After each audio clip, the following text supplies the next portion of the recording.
So I really debated with myself about releasing this video today, just in kind of thinking about the things that's taking place in the world in the last 2 weeks.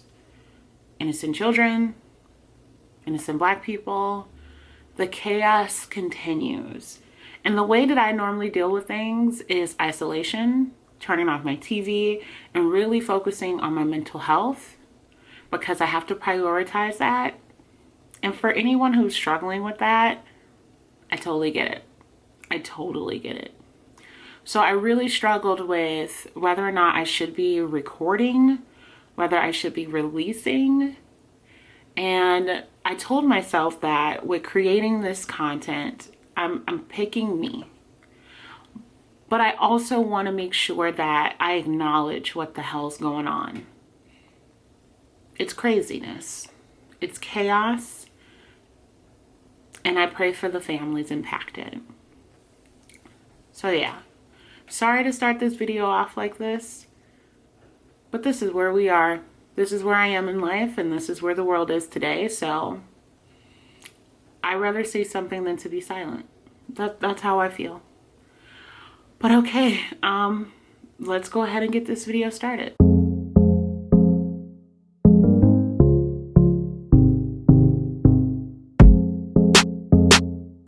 What's up, guys? It's your girl BooksWithBonnie, and I am back with another effing video. So for those who don't know, she's in, but also I'm obsessed with cow print, and I just received this mug from a friend of mine.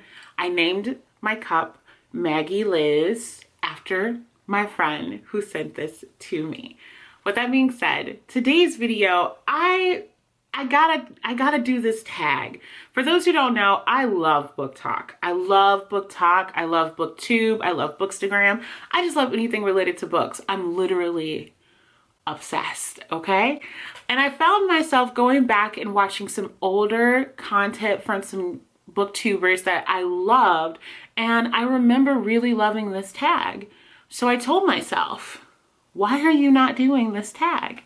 So I am going to do an oldie but a goodie, and that is the Guilty Readers Booktube tag.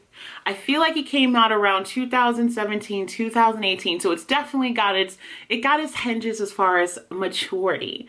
But I will be tagging the original content creator, tag creator information down below. But I really felt like I deserve an opportunity to finally do this tag. When I say I was obsessed with it, I watched everybody who made it, people who were tagged. I just thought it was cute. So I'm going to do the thing. I'm going to do it. So let's get into the first one. First question is, have you ever re-gifted a book that you have been given? I personally don't think I have, not intentionally anyway. I feel like I have allowed people to borrow books that I was given, but it was not for them to have. So in that case, no, I behave. I keep all my gifts. Have I DNF'd some of those books? Maybe. Have you ever said you read a book that you haven't? I feel like in school, there was required reading that I was like, look, SparkNotes is where it's at. I feel like that was the concept, and my teacher would be like, well, did you read this? And I'm like, girl, yeah. I read the mess out of this book. What story are we talking about? Honestly, I think I was like required reading for school. For those who don't know, college was a lot for me. So I feel like, because I was a student that was working as well, so I feel like in my head, SparkNotes was a thing. If not SparkNotes, like skimming the books. You know, I can't be the only one. Don't judge me if I am, okay? Next question. Have you ever borrowed a book and never returned it? We don't do that over here, because if you borrow a book from me, I'm gonna stalk you until it comes back. My friends know. Every time I see you, I'm be like, so my book, where's she at? I do have friends who keep books forever, forever, and then return them. But eventually, if it takes too long to be returned, I probably end up buying a new one. And that's happened about 3 or 4 times where I've given a book out to a friend and then they'll keep it. And then a year later, I'm like, where's my book? And they're like, oh, it's such and such. But if I go to a bookstore and I see it again, I'm most likely gonna buy it again if it was a book that I absolutely loved. The next question is, have you ever read a series out of order? Yes. I tend to do this a lot because I forget to do research before I start buying stuff. I wanna say, just off the top of my head, 2 series that I'm reading, I definitely read out of order. I normally will find out in the middle of the book and I'm like, dang it. Like the first series, I wanna say, I started reading, I wanna say Christian Cashore book. I think it was Princess at Castle Library. It was like, sis, you reading this out of order. And I'm like, I didn't even look it up. Like, I just started reading. I was like, this book is cute. Let me start reading. So I definitely have done it there. But I also feel like I've been reading, I read a lot of murder mysteries, and sometimes they're series, sometimes they're not. And I just jump into the book that I have, and sometimes it's out of order. Luckily for me, it hasn't caused any like big spoilers. Well, at least now. Not yet. It probably will. Who knows? But I definitely have read some series out of orders. I'm gonna work on that though. I'm gonna do better. Do better. Do better. So the next question is, have you ever spoiled a book for someone? Yes. And it was not intentionally. It was actually a buddy read. I asked someone like, where were they? Thinking that I knew where a specific event happened. And I was like, oh, so you got to the part where they did this. And they were like, wait, what? Oh my God, I was so embarrassed. I was so upset with myself because I'm like, hold on, you haven't gotten there yet? They're like, no, I'm at the beginning of that chapter, not the end. And I'm like, I am so sorry. I, on the other hand, love spoilers. I love when people tell me what's gonna happen because then I wanna read it so I can experience what that feels like. So me, I don't mind spoilers. I don't mind people being like, oh, you know, in chapter 16, there's gonna be this dramatic situation. I love that kind of stuff. It actually makes me wanna read it more. But I do understand that for some, it's like, what's the point of reading it now? You told me. So, to my homie, my bad. I am trying to do better. That's why with my monthly kind of recaps, I try not to tell you a lot of details about the book and just my opinion on the book. So, moving on. Have you ever dog-eared a book? No, we don't do that over here. Hell no. We don't do that over here. I have entirely too many bookmarks to be out here dog-earing. Now, do I use all kinds of crazy stuff for bookmarks? Yes. Will you find a movie ticket or a receipt in my books holding my page? Yes. Do I have a lot of bookmarks? And do I know where they all are? Yes, I do. But do I know where they are? No. I don't. I refuse to dog ear my books. And it's just because I'm a book prude. I'm aware. I'm very aware. I don't like cracking my spines. I don't like playing and tearing and ripping my pages. I don't even like writing in my books. So now that I'm like annotating, I think I've annotated maybe 2 to 3 books out at this point. I'm still struggling, okay? I gotta work up to that kind of, you know, situation there. I gotta work up to something like that. Have you ever said you didn't own a book when you did? I feel like this question was more around like being embarrassed by the books on your shelves. Honey, I don't give a damn. I literally have Captain Underpants all the way to Twilight and 50 Shades on my shelves. Like, there is no way I'm gonna be embarrassed by the books that I buy. Now, the authors are questionable because authors are wilding nowadays, right? So I'd be like annoyed that I have the book, but ultimately I've already spent my money. They got the coin for me already. But I will talk trash about the author if I don't agree with who they are as a person now.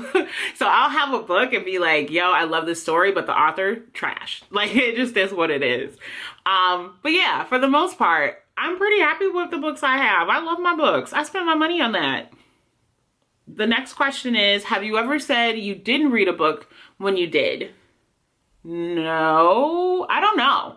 That one's a little bit harder. Because I feel like if someone asks me about a book and I've read half of it, like 75% of the book, then I'll be like, yeah, I read it.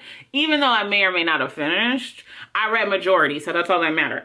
And knowing me, I'm a mood reader, but I also don't know how to DNF books. So if I read 75% of it, I'd probably say something along the lines of, oh, I was moody and it just wasn't the mood at the time. I'm most likely gonna go back and finish it.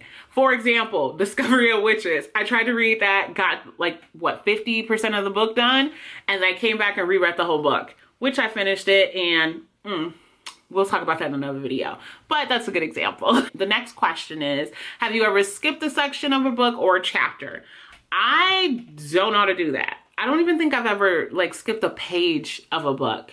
If I noticed it, I would go back. But I have skimmed through stuff. And two things that I know I skim through is when they're describing something in like incredible detail and the story is already kind of dragging. I'm like, can we move on? I don't need all these details. Especially if it's like a house on a street and a red door, and then the you could hear the wind on the windows, and I'm like, okay sis, we get it, it's creepy, move on. Like, I will skim a book for that and just be like, okay, moving on, who's talking? That's probably my go-to. But as far as like completely skipping a chapter or a page, no ma'am, no ham, no sauce. No, we don't do that over here. We do not do that over here. And then the last question, last but not least, have you ever bad-mouthed a book that you actually liked? No, I have not. I can say that wholeheartedly. If I like a book, you will know I like the book. Now, if the book is a little on the side, you're going to hear both perspectives. I will tell you, like, I don't like it for this reason, but I also like it for this reason. So you'll always hear like multiple perspectives. I'm one of those people who think in layers. So you're going to get a lot of layers over here. Definitely a lot of layers, a lot of content, a lot of conversation. Now, what frustrates me is when I'm reading the book, I have all these like intellectual perspectives, and then I turn this freaking camera on and my brain goes like, well, it was good. Like, you know, like you struggle to come up with concepts. So I got to get better at that. But that is all I have for you guys. Thank you so much for watching this video. Thank you for hanging out with me in my little moo sweater and my little moo cup. Make sure you comment down below. Let's see, the questions in the chat. One question is, do you have an obsession for a kind of animal print? If so, what animal print is it? Because I'm feeling myself with this cow right now. But also, is there a book that you liked that you said you hated? What book are you ashamed of? If you are. I'm not, but you know, people will be out there. They be lurking, you know? They just be looking for something to say. With that being said, thank you so much for watching this video. Make sure you like, subscribe, comment down below. It's your girl, BooksWithBonnie. I'm out.